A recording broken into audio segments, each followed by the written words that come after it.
If you want to be the best, if you want to reach the pinnacle, you must be. There's no way around it. You have to be obsessed with obtaining that. Greatness in any field, greatness cannot be achieved without obsession. You will not quit. You will keep going. You may lose, but you will not stop. You will not quit. You will keep going. Everybody wants to be a beast until it's time to do what beasts do. If you don't believe in yourself, it won't happen for you. You can't just say you want it. You can't watch the video and say, I want it as bad as I want to breathe. It's cute to say it. But when it's showtime, when the sun comes up, sometimes your life will be in a slump. I suggest to you that if you are facing a challenge, don't stop. Stay busy. Work your plan. Continue to do those things that you know that work for you after you have evaluated yourself in the situation. Continue to move. Stay busy, stay busy, stay busy. When the sun comes up, you've got all the books, you've got all the tapes, you've got all the access. Now it's time to hunt. And what separates you from everybody else is that when it's time to hunt, you're ready to hunt. It's about winning one-on-one battles. Fight through fight. 1 and 6 doesn't define who you are. What defines who you are is what you do when you 1 and 6. What the man you will fight for. Give everything you got today, not because of the scoreboard, but because when this game ends, knowing you gave everything you had. To go up, you gotta give up. You wanna be the best at your company. You wanna make more money than you've ever made. You wanna travel the world. I don't know, you wanna build your second home. I'm not sure what you want, but I need you to understand you can't stay where you are and go where you're trying to go. And that's the problem. Many of you love your comfort zone too much. You love it. You love security too much. And I'm telling you, you can stay where you are. You can. But you can't stay where you are and try to go where you're going. It's necessary to know that everybody won't see it, that everybody won't join you, that everybody won't have the vision. It's necessary to know that a lot of people like to complain, but they don't want to do anything about their situation, that you are an uncommon breed. You know, you have to know within yourself that I can do this. Even if no one else sees it for me, I must see it for myself. That's necessary. It's also, ladies and gentlemen, necessary that you be creative when you're working on your ideas, that you understand the importance of changing up, of readjusting your strategies. Many times we can have a great idea, but if you're not advancing it in the right way, and things don't happen, you become discouraged and think the idea doesn't work. No, that's not true. You can't activate life. You can't begin to experience life in the way you want to experience. You can't have it. You can't be it. You can't do it until you activate it. Until, yes, it's all in there. All your gifts, all your talents, everything you need to do to be what you've been called to do, what you've been birthed to do. You can't do until you activate it, until you recognize you matter. Everything about you is great, but the problem is you have consciously chosen to be average. There's no denying that inside of you, the only thing that's going to make you happy in the year ahead and the decades ahead is going to be having you have an experience where on a regular basis, you feel like your life is making progress. If there's one thing I teach, and I want to remind you of it, it's really simple. Getting things is not going to make you happy. That's good news in a tough economy. It's a good reminder. You know, it doesn't matter what you get. It doesn't matter whether it be money or opportunity. All those things might excite you for the moment. You know, even a relationship, as magnificent it may be, might be exciting for a while. But if you don't keep growing, that relationship isn't going to stay exciting. So the secret to real happiness is progress. Progress equals happiness. And if we can make progress on a regular basis, we feel alive. And that's why at the beginning of the year, we get this thing like, okay, I can have this fresh start. I could really do what my soul desires. I could expand. I could grow. I could improve. I could change. Or maybe better than change, I could progress. See, think about that. Progress is an aliveness to it, doesn't it? You don't have to work at changing. People say all the time now, well, I'm working on changing. Don't worry about it. You don't have to work on changing. Change is automatic. Your body's going to change whether you want it or not as the years go by. And no matter how hard you work, there's going to be some changes going on there. The economy is going to change no matter what you want it to do. The weather is gonna change. Relationships are gonna change. Everything in life is always changing. We don't have to work on change. Change is automatic, but progress is not. So if you wanna make real progress, then you really gotta look at your life in a different way. You gotta say, I gotta take control of this process and not just hope it's gonna work out like people do who make a resolution. Because really, isn't that what they're really doing at the beginning of the year? They're saying, well, here's my resolutions for the year, and they really basically tell you their wishes. It's their wish list. It's what they hope it all comes together. And then they call it a resolution, but they don't know what a resolution is. When you resolve something, to have a resolution is to resolve it. When you've resolved, this is how it's gonna be, that's when you cut off any possibility except the thing you've committed to. It's like the old adage, if you want to take the island, you burn the boats. Because when you burn those boats, there's no going back. You're going to find a way to make things work. And most people, they're stating what they hope will come together, and if it doesn't happen, then they're disappointed, but they're not too disappointed because they're not too vested. What does it take to successfully create a lasting change in your life? To not only have a New Year's resolution you follow through on, but really have a lasting change? Well, the first step for lasting change is very much like making a New Year's resolution. Fundamentally, it's the same. The first step is you got to have a vision for what it is you really, truly want. Not what you think you want or what you should have. I mean, what are most people's New Year's resolutions? I'm going to stop eating sugar. I'm going to stop smoking. I'm going to lose 10 pounds. The problem with that is it's not very inspiring for most people. It's not telling you what you're going to get. It's only what you're not going to do. And it's kind of hard to have you move forward with that. A vision is about what you're here to create. A vision that really works is one that excites you. If you say, well, my resolution, my goal, my outcome for this month, this week, this year is to lose X number of pounds, that's okay, but it's not very compelling. It has to be a compelling vision. It's got to have something that has the power to pull you, not something you have to push yourself to do. Those are two different kinds of motivation. Push requires willpower, and willpower never lasts. What will last is pull. Having something so exciting, so attractive, something you desire so much that you have a hard time going to sleep at night and you get so up early in the morning to rock it and take it to the next level. That's what you're looking to create. And that isn't easy to get. But one of the reasons we do seminars and events and we say, why do that? Why not just read a book or something? Is because when you get in an environment where you're with people that are being put in a peak state, like when you're going to a sporting event, if you watch a sporting event at home, it might have a certain level of excitement. But when you're in a stadium with 50,000 people, suddenly it has a whole different level of intensity. And we feel that. And the bottom line of our follow-through comes down to our emotional intensity.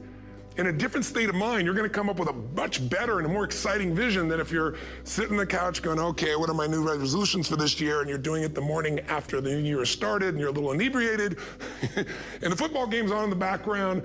Probably not going to have the power of focus there. Probably not going to have the power of the energy to create something that's going to pull you for this year. And you got to do that. So it's got to be a vision that's compelling. Something that it's going to be a gift to make sure that it happens. And also, along with that compelling vision, you got to have strong enough reasons that you're going to follow through when the going gets tough. That's one of the biggest things missing for most people. They say, this is what I want to do.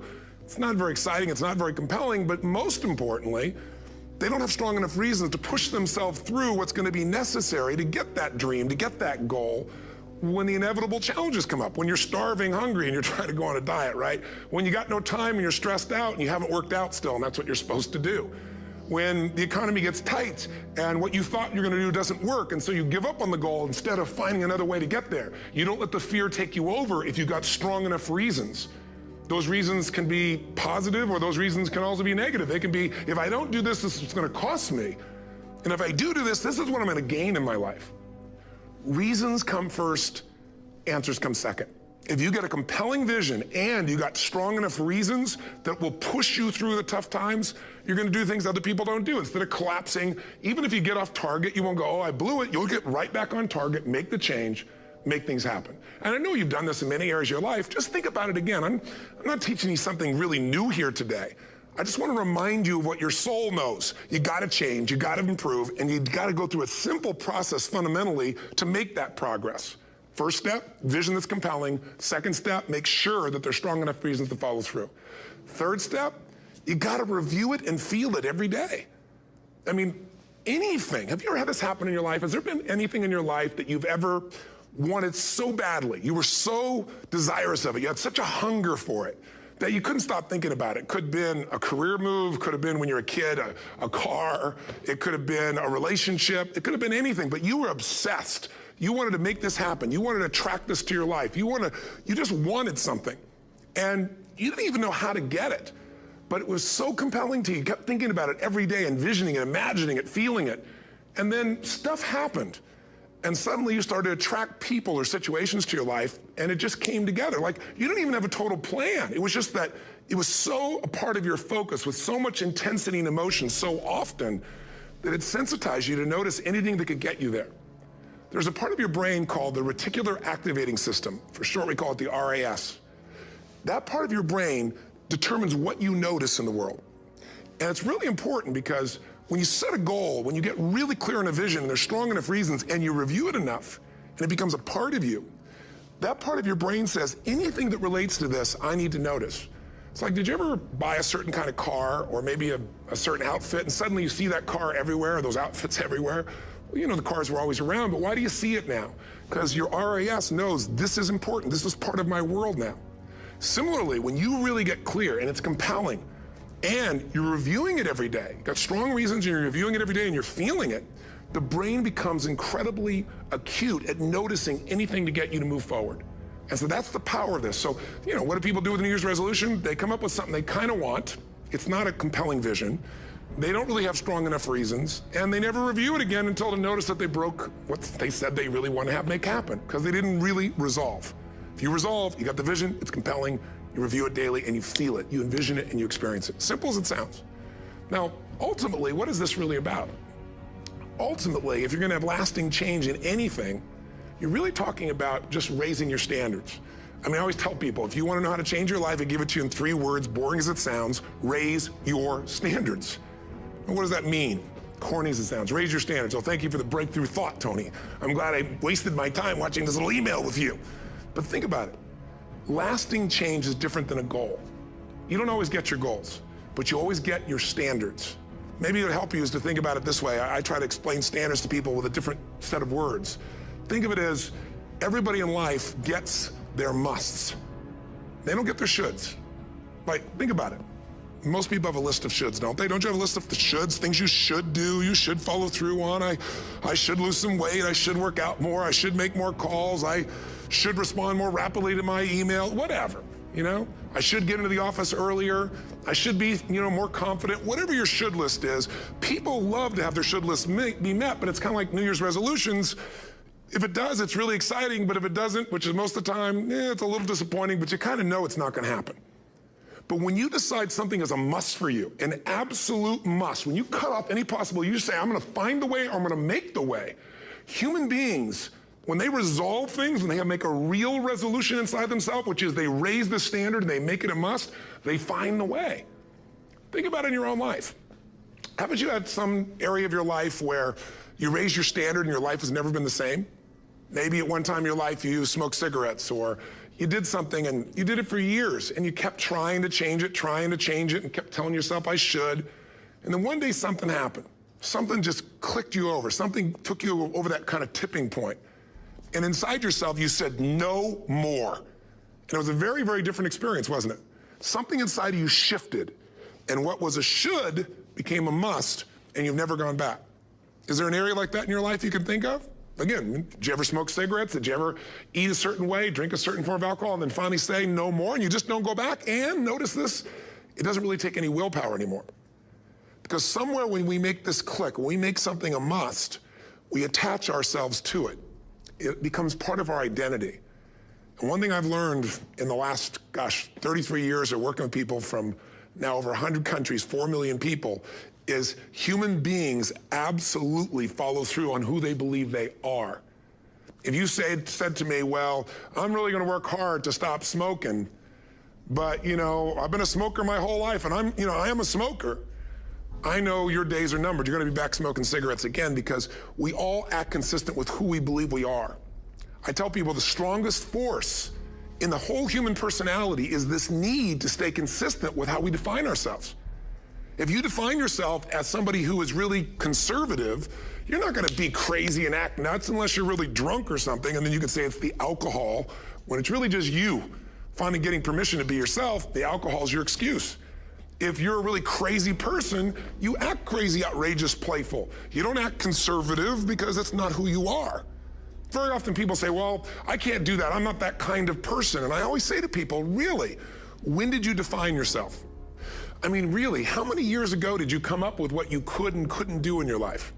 How many years ago? Most people, if they really look at how they're living their life today, it's based on a set of standards, a set of beliefs that they made choices about 10, 20, 30 or more years ago. I mean, very often we made decisions in our youth or very young about what to believe, about what we were capable of, about who we are as a person, and that becomes the glass ceiling, if you will, that controls us. There's a corny metaphor, but it's true. I remember one time I was with my family at the circus, and there was a person there, and they had this big, giant elephant, and you look at this elephant, and they take this little rope, put it around the elephant's neck, and they drive this stake into the ground. And I mean, you look at this and you know that elephant could rip down the entire tent with almost no effort. And yet the elephant doesn't struggle, doesn't try. Why? Because the elephant's conditioned. And they take that elephant and condition the elephant when it's a baby elephant. That's how they train them. When it's a little baby elephant and it doesn't have the power yet, they put a big rope around it and they drive this huge stake in the ground, and the elephant fights and fights and fights. And one day, finally, that elephant decides, I'm not capable of pulling this out. And once that becomes the definition of an identity of anyone, an elephant in this case, they don't even try anymore. It's just who I am, that's how it is, that's just the way it is in my life. I'd like to ask you to take a look at any place you've got a limitation and ask yourself, when did I decide to accept that limitation? And you may not even see it as a limitation, you might see it as just that's who I am. But so often in our lives, we've adapted to be a certain way so that we don't fail or so that people will like us or respect us, but it's not necessarily who we are. Joy comes when you're spontaneous. It's really hard to be truly happy when you're not being yourself. And most of us have no clue who we are. And so a big part of my work, if you've ever been to an event, you know, is to get people to do things spontaneously without thinking, because that's when the real you shows up. That's when the energy comes alive. And when you do that, when you start to connect to your true nature, suddenly there's energy available for you to set a higher standard for what you want in your life. That's what this is really all about. And when I talk about standards, when I talk about, shoulds versus musts, think about your own life. I know there have been areas in your life where some point in time you just shifted and you raised the standard and your life changed. Because whatever people have their identity attached to, they live. We live who we believe we are. That's just how it works. It's just kind of like, I'll give you an example. Look at your physical body. Your physical body today is an absolute reflection of only one thing, not your goals, not your desires, but your standards. The identity you have for yourself. If your standard is you're an athlete, then there's a certain amount of strength, a muscle tone, and energy that's available in your body on a regular basis because that's who you are. And so you do whatever's necessary to maintain that identity. Again, the strongest force in the human personality is this need to stay consistent with how we define ourselves. Because if you don't know who you are, you wouldn't know how to act. Once you lock in on that identity, your brain finds a way to keep you there. If you say, man, I'm overweight, I've always been overweight, I'm big boned, and that's the story you've got, then you're gonna always find a way to get back there. That's your settling point. That's your identity. That's where things lock in. If you see somebody who's in really great shape, you ask them, do you work out? You know the answer. Yes, how often? And they'll tell you 3 times, 4 times, 5 times a week, whatever. In a seminar, I'll ask people, who here works out at least 5 days a week? And I'm stand up. And you look around that room, and you know that they work out 5 times a week because you can see their body. You don't just get a result without some kind of action, without some form of ritual. Ritual meaning actions you do consistently. Now, do you think those people that are out there working out 5 days a week, do they have more time than you do? Or I have, or anybody else? Of course not. Is their life less busy? Of course not. It's just a must for them. They must work out that way, and they've made that turn and their life's changed. So I'm not saying you have to work out 5 days a week. I'm just saying whatever you really want, wants don't get met consistently. Standards do. Whatever you identify, this is who I am. And so it's not so much about changing your identity as it is expanding it. Deciding that, instead of your goals to lose 10 pounds, which is not compelling, what if your vision was to get back to my fighting weight? This year, this month, this next 90 days, I'm gonna transform my body. I'm gonna take on a new challenge. I'm gonna find some technique or strategy, there's a million of them, that can reframe myself where I want to feel younger, stronger, more vibrant than ever before. Here's my reasons. Because I want the energy to really make my life work. Because it's tough out there and I want to be stronger than I've ever been before. I want to go in front of the mirror and if I'm naked, not, want to laugh. I want to look there and take a good look and go, yeah, I'm proud of whatever I see there. Whatever it takes, something's gonna make you laugh, smile, something that's gonna tease yourself, but something's gonna move you to another level. If you identify yourself in a new way and you own that every day, and that becomes the standard of how you live, you'll find the way to make that standard real. Money's the same way. Think about it, it doesn't matter what's happening, quote unquote, in the marketplace. People that make money find a way to make money no matter what, don't they? I mean, most people's standard is to pay their bills. So that's what most people find a way to do, even when economic times get tough. Most people, if that's their absolute standard, they find a way. Some people's standard is pay their bills most of the time. And so most of the time they do. Some people's standard is not just to pay their bills, but to take care of their family and maybe even some of their friends. And they find a way. In fact, some people may be in a family where they don't have enough money. They barely have money to pay their bills. They work their guts out. And then somebody, their mother, their father, somebody else, their sister gets ill, and there's not enough money to take care of it. Nobody else has money in the family. They don't either, but they find a way to get that money to take care of their mother or father, don't they? And pay their bills. They never could do it before. Why? The situation made them raise their own standard. And not everybody does that. Somebody else in the family might have money and still not take care of their mother. It all comes down to the inner game, my friends. Changing your life is a change in the inner game. The outside world you can't control, but you have absolute control over this one if you learn the dynamics of what shapes you. And identity is one of those simple, clear, fundamental basics that if you start to shift it, everything else will shift in your life as well. Some people, by the way, have to have more than enough money to do what they want, when they want, where they want, with whomever they want, contribute the way they want. And if that's their must, they find a way. I know that sounds overly simplistic, but it's true.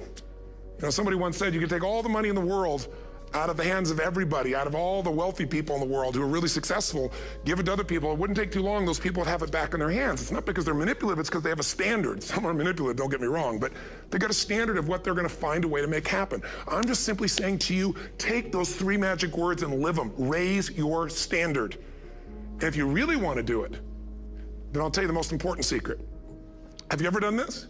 Have you ever told yourself you're raising your standard? Okay, I'm gonna go make this happen. I'm gonna go make this much money. I'm gonna transform my kids. I'm gonna create the ultimate relationship in my life. I'm gonna transform my body, whatever it is. And then you don't have strong enough reasons and you don't use it. You don't follow through. It's because you didn't back up your standards with what makes those standards real, and that's rituals. Rituals are where the power is.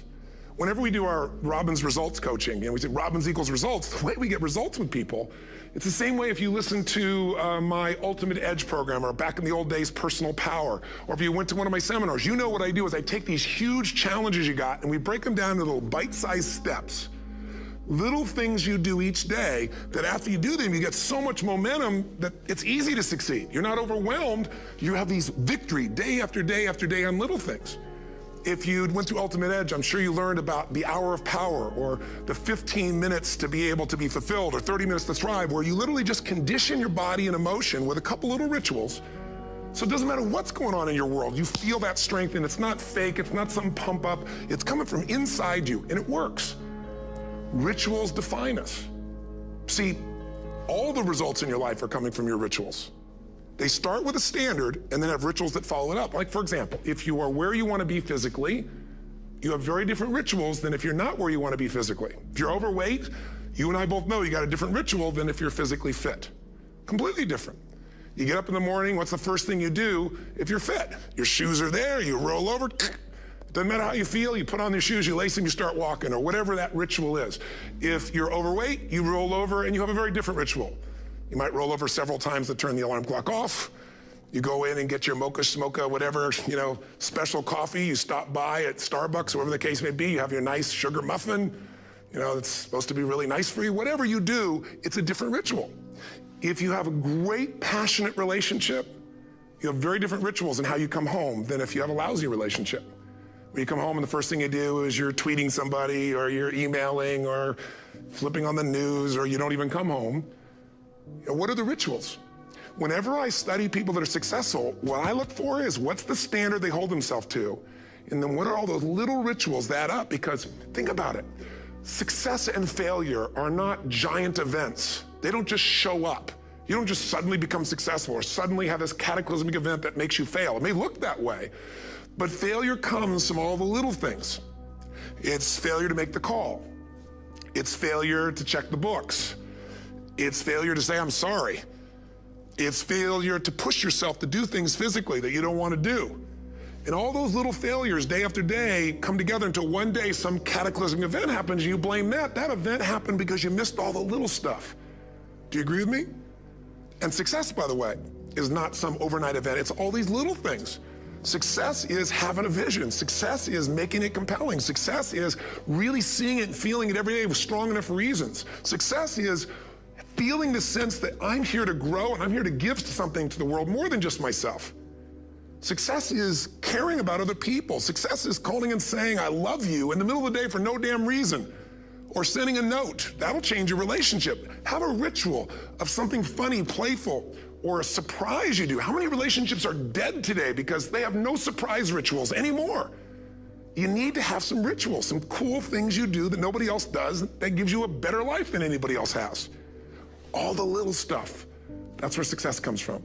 In business, it comes from delivering more than anybody could imagine. All those little things add up. People go, wow, that's who I want to do business with. It's true in any area of your life. So if you look at somebody who's really successful and you think, wow, I mean, they're so amazing, they're such a genius, you got to dig underneath and you got to remember something. People are rewarded in public for what they've practiced for years in private. Myself and my business people say, how do you get up and speak? And you have no notes and you go for 3 days and nights and the room is like, everybody's wired and it's incredible. It's like a rock concert. How do you do that? How do you have that confidence? Oh, and it's not confidence, it's experience now. But I did so much behind the scenes and I still do to make things right. I mean, how many people would know that since the time I was 17 years old, before I walk out on stage, still do to this day, wouldn't need to do it, but I still do it, I never walk out there without being in an absolute peak state of mind. There are days my back is hurting, my throat was hurting, or I may have had a challenge, or my father passed away, and I've still got to deliver for these people because my standard is give my all every time. Every event has to be better. Talk to anybody who's been to our events for 5, 10 years, some of our trainers, and I'll say, I don't know how he does it. He always finds a way to make it better. That's not an ego thing. That's a standard in me. I have to find the way. And my ritual, though, is I prepare, I think, I gather new information, I figure out how to put something across better. What do people need? I spend time with our customers. I see what's going on. And before I get on stage each time, I have this little ritual to put myself in a state of mind. And I did it starting like 17 years old. I started doing it. I'd say, I now command my subconscious mind. And I say this out loud several times, this little phrase, set of phrases, as an incantation to kind of condition my mind and body. And I'd say, I now command my subconscious mind to direct me in helping as many people as possible today by giving me the strength and the emotion and the humor and the brevity, whatever it takes to show this person and help this person change their life now. And I started that with a person when I worked with people one-on-one, and I would do that for 45 minutes driving in my Volkswagen to go serve and coach somebody for the first time. Now I don't say that person, I say these people, and I can go out in a room of 10,000 people and deliver for 50 hours, and I do it every time I come back on stage. It's a ritual to go into peak state. Peak states don't just show up, they don't interrupt you. Great ideas don't interrupt you, you gotta pursue them. I talked to Michael Jordan, I'll never forget, at the peak of his career, and got to watch his final game, saw him backstage and spent some time with him, and it was a pretty exciting time. He was the greatest basketball player I think that ever lived and has ever lived. And I asked him, I said, what sets you apart, Michael? What is it? And is it God-given talent, ability, skill? What is it? And he said, Tony, he said, I can shoot you straight. It's not, me trying to act humble. He goes, I have a lot of talent, a lot of God-given talent, a lot of skill. I've worked really hard. But he said, really, it's my standards. He said, every day I demand more from myself than anybody else could humanly expect. I'm not competing with somebody else. I'm competing with what I'm capable of. Magic formula. Because most of us lower our standards. Why? Because who you spend time with, my friends, is who you become. One of the biggest reasons I started going to seminars when I was like 17 is I had nobody around me as a great role model. I could read about somebody, but being around people, being in that environment was very different. Finding a way to go to work with someone who lived that standard of life was very different. You get around people with low standards and You compete with it, you don't need to compete with it. It's like, okay. I mean, remember Jerry Springer? I don't know if he's still in the air, but you know, I remember he used to get people on the show and I thought, where would he find these people? And why would people watch? I'll tell you why they watch. They watch these people and go, my life's still pretty darn good compared to that person. Look at them. You don't have to change your life. All you have to do is find somebody with a lower standard and you'll feel good about yourself. But if you feel that good feeling, it's an illusion. The only thing that's gonna make you happy, my friend, in this year or any other, is to step up. It's to raise the standard, it's to discover what you're capable of and feel that incredible power of pushing through whatever's holding you back and get to the other side of more of your true self. That's what this game's all about. And look at the best in the world in anything. Tiger Woods, what's his vision? To win golf tournaments? No, to be the best that ever lived. That's his goal, that's his vision. But here's what's interesting, he backs it up with rituals. If you just have a vision and you don't have the rituals, stop lying to yourself. His rituals are, he started doing things nobody did before. He went and started lifting weights. Golfers lifting weights?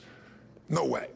He went out and he changed his swing when he was the best in the world because he realized in order to be the best that ever lived, he was gonna have to change his swing. If you know anything about golf, you don't change your swing when you're the best. And he went and retrained himself because he has different rituals than other golfers. Now many people are modeling his rituals to get better. It's amazing. You know, you look at somebody like Michael Phelps, the 2008 swimmer, won 7, only 2 people I think in history, if I remember correctly, that have gotten 7 gold medals in one session. And here's a guy, he's got number 6 under his belt and he's exhausted and he's going in for that final swim. I'm sure you remember. And how does the guy win? By 1/100th of a second. Do you think that was some massive skill that got him over the top? Or was it a standard that says, this is who I am. I am the champion. And no one is taking this from me. And somehow in those final milliseconds, 100th of a second, he pushed himself just beyond his competitor. But you know about Michael Phelps? What allowed him to be able to push beyond that moment is his rituals. Go study the guy. Most people who swim have these unbelievable workouts. He does 2 and 3 of those workout sessions a day. All the other swimmers in the beginning thought he was insane. You're gonna overtrain, you can't do that, it's not physically possible. But he had a standard and the rituals to back it up. So here's my final message to you, because I've gotten carried away. I thought I was gonna send you like a 5-minute message, but as you can see, there's no script here, it's just me going a little crazy with you, but I wanna really see you get what you want this year. Don't let this year be like last. And if last year was great, still don't let it be that way. Raise the standard. If your life is perfect and extraordinary, you darn well know you're not gonna be happy unless you keep making it better. That's what makes us feel alive. It's not what we get that makes us happy, it's who we become and what we're able to give because we become more. That sense of contribution is what creates the deepest meaning. So here's my assignment for you, if you want one. If you want to go from conversation to some action, here's a simple thing to do. What's an area of your life right now that you really want to improve? What's an area that's important to improve? If your body's great, how about your career? If career's great, how about your relationships? Intimate one especially, or your kids, or your relationship with your creator, your spiritual side of your life. Or is it your finances? Figure an area that really matters. Decide on that area. Number 1, write down what your life is like in that area right now as specifically as possible. So you might say, well, I'm 13.5 pounds overweight, whatever the weight is, whatever the situation is, or my body fat's like this, or I wake up exhausted in the morning, and you write the truth of where you are right now. So you're real clear. Or I'm not in a relationship. I say I want a relationship, but I'm not in one, and I don't seem to find them. All the good ones seem to be gone is my belief. And I really do want one, but I don't have it. Whatever your definition. Or I'm in a relationship, and God, I wish I wasn't in a relationship. I'm planning my escape, wherever you are. Or I have a wonderful relationship, we love each other, but there just isn't enough passion. Just write the truth of where you are. The area you want to change, but write how it is. And then the second step is, this is where you gotta be really honest with yourself. What are the rituals that have put me there? Because whatever results you're getting, even if you don't like the results, there's some rituals that are keeping you in that place. There's some rituals of what you eat or don't eat, how you move or don't move, how you sleep or don't sleep. There's some rituals in the lack of variety or spice or energy or focus in an area. There's something you're doing, and it's usually not one thing, it's a bunch of little things that you kind of do consistently whenever you think about getting in a relationship, whenever you think about working out, whenever you think about money. You get yourself in a state of overwhelm. You start thinking about all the things you can't control. Just write down all the rituals you have, and then here's the third step. What do you want? What's your vision? And be really specific. I want to be my fighting weight. I want to be the strongest I've ever felt. I'm going to turn whatever it is, be specific. And then, last step, number 4, what are the rituals that'll get you there? What would you need to do differently each morning if you're going to be that kind of energy, that kind of strength? How often would you work out? What days would you work out? What time? A ritual is something you do consistently, usually at a specific time, so it becomes automatic. Let me tell you something. Willpower doesn't last, but rituals can last a lifetime. I bet you have some rituals in your life right now you've been doing for years, even though some of them don't serve you. I'm just saying, wake yourself up. If you want a new year and a new life, you don't need to start on January 1st. Start today. Start with this little video. And just begin to see what happens and see how easy it is to just do a few little rituals. Don't do them all, just do 2 or 3 new things. And you know what happens? You'll get momentum. Because once you discipline yourself in one area of your life, you feel yourself doing it in other areas as well. And I always say something that my original teacher taught me. I always remind people, there's always 2 pains in life. There's the pain of discipline, or there's the pain of regret. And discipline weighs ounces, as my friend Jim Rohn taught me. Regret weighs tons. You don't have regret. So right now, what do you want to change? What's it really like? What are the rituals that got you there? That'll take a little homework. If you're not sure, ask the people around you. They'll tell you what your rituals are. What do I really want in depth? What are the rituals that'll get me there? And then get yourself to start a few of those actions and lock them in place. If I can help you in any way, we're here as a company to support you. Come have an event with us. Come to Unleash the Power Within or Mastery University, or get a coach. You can get a free coaching session if you call our company and click on something on this. Will probably have something on it, or get a product. Or don't do anything with us, but do something with somebody, starting with you. If you make the changes in yourself, you're going to be proud this year, and no amount of money or accolades from other people can mirror the feeling of being proud of knowing you've taken back control of your life, or you've taken a great life to another level. Because once you do that, you have something you can give other people, whether it be your kids or your friends or your family. And ultimately, that's what life's about. So thanks for listening. I don't know how long I went here, but I hope this has been helpful for you. I just thought it's a new year, and I want people to be able to truly create a new life. And until I see you again, hopefully soon, or gets a chance to meet you, live strong and live with passion. And of course, God bless to you. Happy New Year.